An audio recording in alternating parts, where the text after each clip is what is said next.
Hello, আসসালামু আলাইকুম guys. সবাই কি অবস্থা, কেমন আছেন?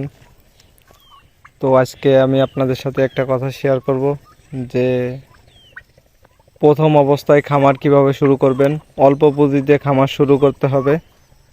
প্রথমে আপনার ধারণা নিতে হবে যে না, আমি কোন জিনিসটা দিয়ে প্রথমে খামার শুরু করব। আমি এটা নিয়ে অনেক ইউটিউবে, পরে বিভিন্ন জায়গায় দেখি, পরে অনেকের সাথে আমি পরামর্শ নিই যে কী দিয়ে কী করলে ভালো হবে। তো এক ভাইয়ের সাথে কথা বলার পরে সে আমার পরামর্শ দেয় যে তুমি টার্কি মুরগি দিয়ে শুরু করতে পারো। টার্কি মুরগির রোগবালাই খুবই কম। তো আমি তার কথা শোনার পরে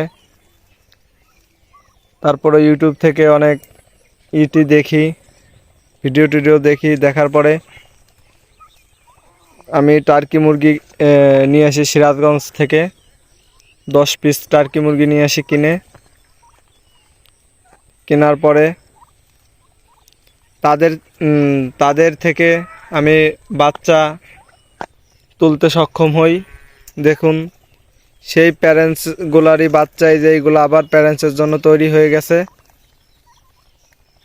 তো আমি একটা জিনিস সাজেস্ট করব যে কোনো কিছু করার আগে বা খামার শুরু করার আগে অল্প পুঁজি দিয়ে কিভাবে খামার করবেন। এর থেকে আমি টার্কি মুরগি বিক্রি করে আরও কয়েকটা জাতের মুরগি আমার খামারে অ্যাড করছি। এই টার্কি মুরগি দিয়েই শুরু আমার খামারে প্রথম। তো আমি শুরু করছি Columbian light Brahma, golden Sebright, hybrid গলাসোলা, কাদাকনাথ, আরও কয়েকটা বিদেশি বা শৌখিন প্রজাতির মুরগি আমার খামারে আসবে অল্প কিছুদিনের ভিতরেই। আসলে আপনাদের আমি নতুন আর একটা ব্লগে দেখাই দিব। দেখুন মাশাল্লাহ কি সুন্দর তারা প্রাকৃতিক পরিবেশে খাবার খাচ্ছে।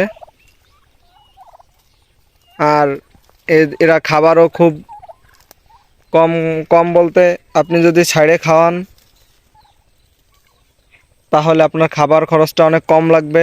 এরা এই যে মালংচ, পরে ইত্যাদি বিভিন্ন প্রকার শাকসবজি খেয়ে থাকে। তো আপনি তাদের এইগুলা খাওয়াইতে পারেন। এটা হচ্ছে কলম্বিয়ান লাইট ব্রাহ্মা। এদের বয়স 7 মাস প্লাস। এরা ডিম দিতেছে। যদি কারো এদের বাচ্চা লাগে বা প্যারেন্টস দেখে যদি পছন্দ হয়, বাচ্চা লাগে, আমাদের ডিসক্রিপশনে যে নাম্বারটা দেওয়া আছে ওই নাম্বারে যোগাযোগ করতে পারেন। যোগাযোগ করলে ইনশাল্লাহ বাচ্চা দিতে পারবো।